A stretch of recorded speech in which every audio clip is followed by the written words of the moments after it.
जय श्री कृष्णा। राधे राधे। स्वागत है आपका पार्वती पनमोली में। आज हम जानेंगे 2023 में देवउठनी एकादशी कब है, उसकी तिथि क्या है, शुभ मुहूर्त क्या है, व्रत पारण का समय क्या रहेगा। तो आइए जानते हैं। एकादशी या देवउत्थान एकादशी को प्रोधिनी एकादशी के नाम से जाना जाता है। 4 महीने सहन के बाद भगवान विष्णु को जगाने को देवउत्थान एकादशी के रूप में मनाया जाता है। हिंदू धर्म में देवउठनी एकादशी को बहुत ही शुभ माना जाता है। चतुर्मास में विवाह जैसे सभी शुभ कार्य जो नहीं किए जाते वे पुनः प्रारंभ हो जाते हैं। हिंदू धर्म में 24 एकादशियां आती हैं और भक्त आमतौर पर इन दिनों व्रत रखते हैं। इन एकादशियों को मोक्ष का द्वार माना जाता है। वर्तमान जीवन और पिछले जीवन के सभी पापों से छुटकारा पाने का यह एक अचूक उपाय माना जाता है। यदि आप व्रत रखते हो और भगवान विष्णु की पूजा बड़ी भक्ति और निरंतर स्तुति के साथ करते हैं तो आपको बदले में अपार आशीर्वाद मिलता है। प्रोधिनी या देवउठनी एकादशी कार्तिक मास के शुक्ल पक्ष में मनाई जाती है। यह आमतौर पर महान हिंदू त्योहार दीपावली के बाद आता है। प्रोधिनी एकादशी के बाद से ही सभी विवाह, शुभ कार्य, मांगलिक कार्य शुरू हो जाते हैं क्योंकि भगवान विष्णु शुभता के प्रतीक हैं। प्रोधिनी एकादशी को तुलसी विवाह के रूप में भी मनाया जाता है। भगवान विष्णु को तुलसी के पत्ते बहुत प्रिय हैं और व्रत के दौरान तुलसी के पत्ते चढ़ाए बिना उनकी पूजा पूरी नहीं मानी जाती। आइए अब जानते हैं देवउठनी एकादशी मनाने के पीछे का कारण क्या है। देवउठनी एकादशी सभी एकादशियों में सबसे शुभ क्यों है, इसकी शुरुआत उसके उत्सव के पीछे एक महान कहानी से होती है। तो आइए सुनते हैं। भगवान विष्णु के महान भक्त नारद मुनि ने एक बार अपने पिता ब्रह्मा जी से देवउठनी एकादशी या प्रोधिनी एकादशी के महत्व के बारे में पूछा। तब ब्रह्मा जी कहते हैं कि देवउठनी एकादशी का पुण्य देवताओं के लिए सदैव अमोघ होता है।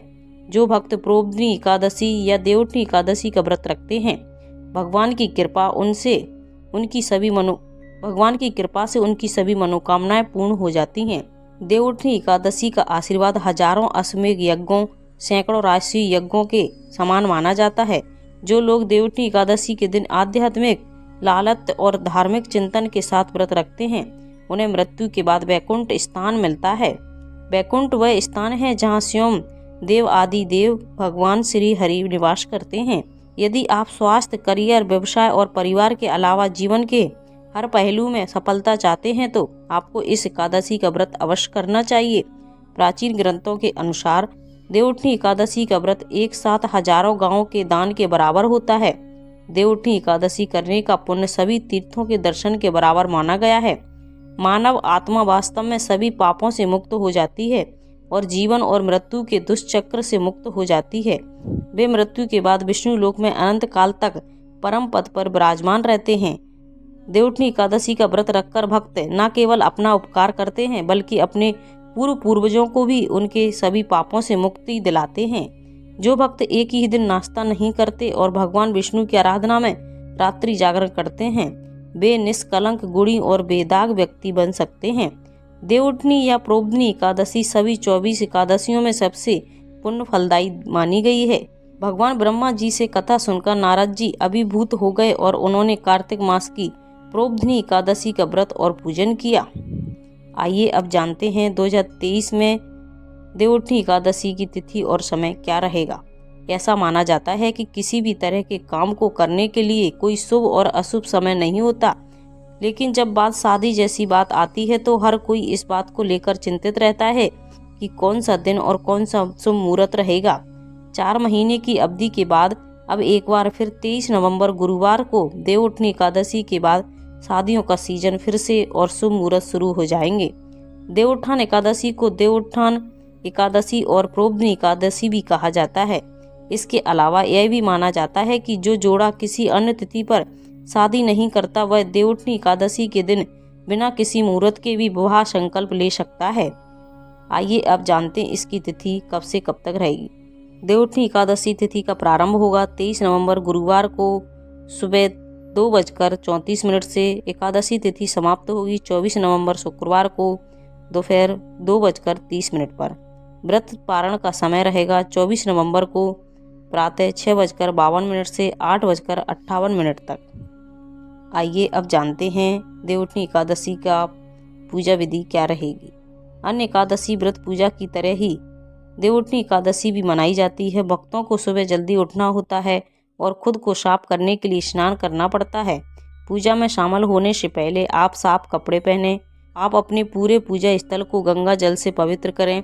देवउठनी एकादशी से एक दिन पहले से कोई भी मसालेदार भोजन न करने की सलाह दी जाती है।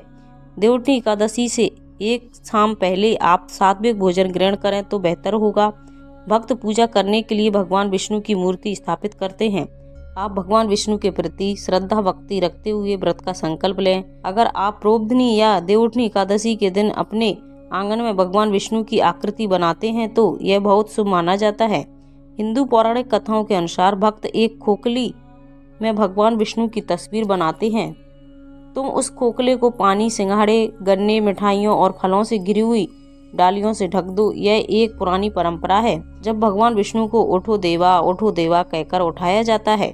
भक्त ओम नमो भगवते वासुदेवाय या भगवान विष्णु सहस्त्र नाम के मंत्र का जाप करें। एकादशी अनुष्ठान के अनुसार एकादशी के दिन अन्न ग्रहण करना सख्त वर्जित है। अगर आपको थोड़ी सी भी भूख लगती है तो आप फल खा सकते हैं। प्रोबधनी एकादशी का व्रत रखते हुए इसकी कथा सुनना और पढ़ना बहुत फलदायी माना जाता है। भक्त पूरी रात भी नारायण के धार्मिक चिंतन में जागते हुए बिताते हैं। आप पूरी रात भजन या कीर्तन कर सकते हैं। द्वादशी के दिन सुबह के समय व्रत खोलने से आपकी हर इच्छा पूरी होती है और सुख शांति मिलती है। ये थी 2023 में देवउठनी एकादशी से जुड़ी संपूर्ण जानकारी। अगर आपको ये जानकारी अच्छी लगी हो तो प्लीज़ चैनल को लाइक, शेयर एंड सब्सक्राइब कीजिए। साथ में बेल आइकन को ऑन कर लीजिए ताकि जब भी लेटेस्ट वीडियो अपलोड करें उसकी जानकारी आपको सबसे पहले मिल जाए। और कमेंट में जय श्री हरि अवश्य लिखिए। Thank you.